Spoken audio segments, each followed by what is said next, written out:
what you say be the problem now with this our country? The one when they tell us now presently, China, they can't bring Toyota virus. What is the name of the virus? Toyota virus. Toyota virus. Yes. 90 now. Yes. They do car drop. They drop the sickness to houses.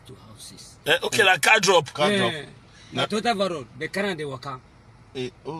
How they tell they use until they do car drop? Now China now.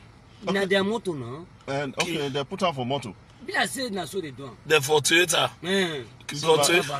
Now the thing not gonna make you they go work so. I know they see work again.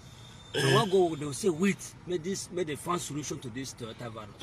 I don't even know the day when they will find solution to it. That be my problem now, presently now. So you don't gonna get money now? 1 naira no get. Because so what you be your advice now? What you say me they do now? My advice now to this Toyota virus, make they call China like 3 people, make they interview them. For China? Yes, make they interview them. Solution to it. They get any cure. If they get cure, now them they no solution to it. But since now Toyota virus, you just say mechanic no go feel hard. No, this thing not be mechanic. They say follow AC through Toyota. Why they take this kind of water? Through AC.